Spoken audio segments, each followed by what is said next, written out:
দাঁড়া লাইটটা দিয়ে লো।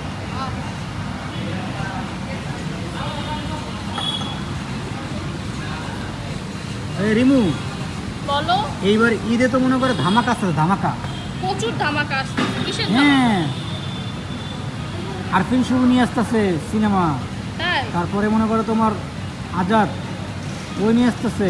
তারপরে আমাদের কিং খান তাণ্ডব। দিলাম তোমার মুখটা নষ্ট করে।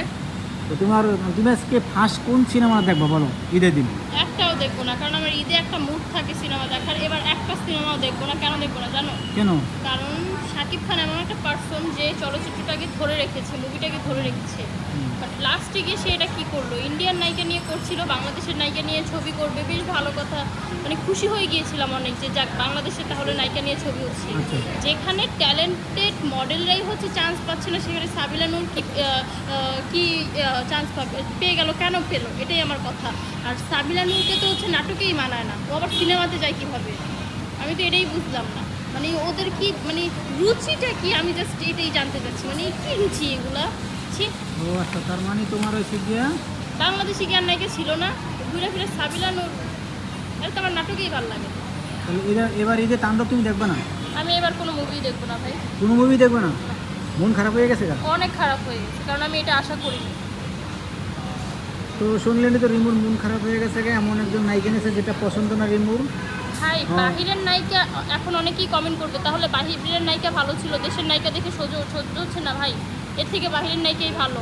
আর যে দেশের নায়িকা নিছিলই ভালো দেখে নিত। তানজিন তিশা কি কম সুন্দর নাকি? ওরেই নিত, তাহলে ওরে কেন নিচ্ছে? এত বুঝলাম না। নায়িকার ভিতরে তানজিদ তিশার নামটা কেন আছে? আপনার প্রিয় নাকি? ভাই প্রিয় না, বাট আমার কাছে কেন জানি মনে হয়েছে যে এটাতে ওকে মানাতো।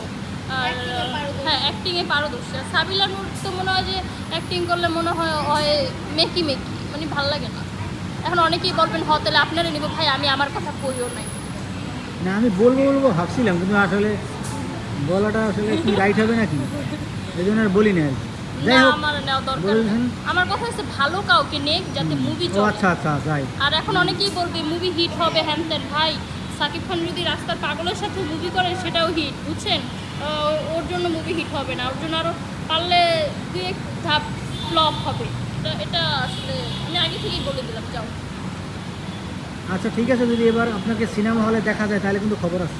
না, আমি এবার সিনেমা হলে যাবো না, কারণ আমার কাছে ডিরেক্টরের ভিতরে রায়হান রাফি ভাইয়াকে অনেক ভালো লাগতো, কিন্তু তার এরকম চয়েস দেখে আমার আসলে কিছুই মানে বলার ভাষা নেই যে এগুলো কি আসলে।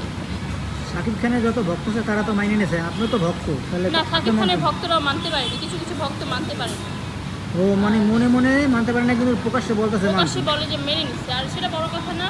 বড় কথা হচ্ছে যে ভাই আমার কাছে যেটা সত্যি মনে হয় আমি সেটাই বলি। এর হ্যাঁ, বেশি এটা তো বরাবর আপনি সেটাই বলেন।